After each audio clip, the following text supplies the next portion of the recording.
BA Honours Calcutta university second semester and BA general first semester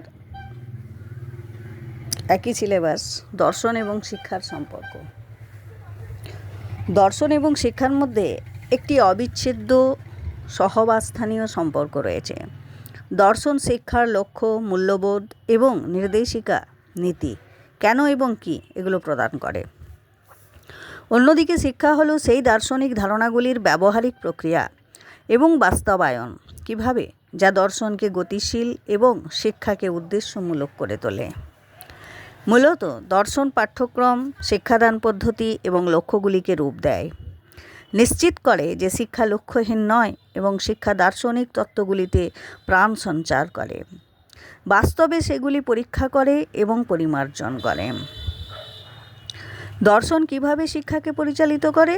প্রথমত, লক্ষ্য নির্ধারণ।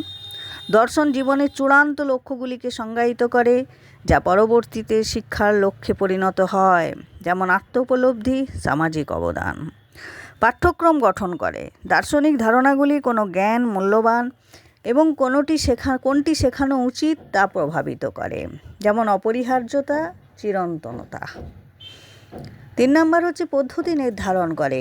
এটি শিক্ষাদানের কৌশল, শ্রেণীকক্ষের শৃঙ্খলা এবং শিক্ষকের ভূমিকা নির্ধারণ করে। 4 নম্বর হচ্ছে দৃষ্টিভঙ্গি প্রদান করে।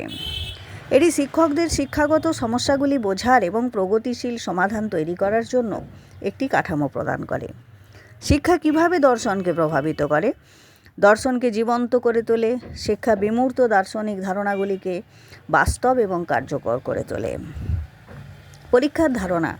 শ্রেণীকক্ষের অভিজ্ঞতা এমন প্রতিক্রিয়া প্রদান করে যা দার্শনিক তত্ত্বগুলিকে পরিমার্জিত করে, গতিশীল রাখে। শিক্ষা বাস্তব বিশ্বের চ্যালেঞ্জ এবং সামাজিক সমস্যা মোকাবিলা করে দর্শনকে প্রাসঙ্গিক রাখে। পরিশেষে বলা যায়, শিক্ষা হলো বৃক্ষ বা ভবন, দর্শন হলো ভিত্তিগত কাঠামো এবং উদ্দেশ্য প্রদান করে। অন্যদিকে শিক্ষা হলো প্রকৃত ক্রমবর্ধমান কার্যকরী সত্তা, যা ওই আদর্শগুলিকে প্রকাশ করে। দর্শন ছাড়া অর্থপূর্ণ শিক্ষা লাভ করা সম্ভব নয় এবং দর্শন শিক্ষার মাধ্যমে তার ব্যবহারিক প্রকাশ খুঁজে পায়।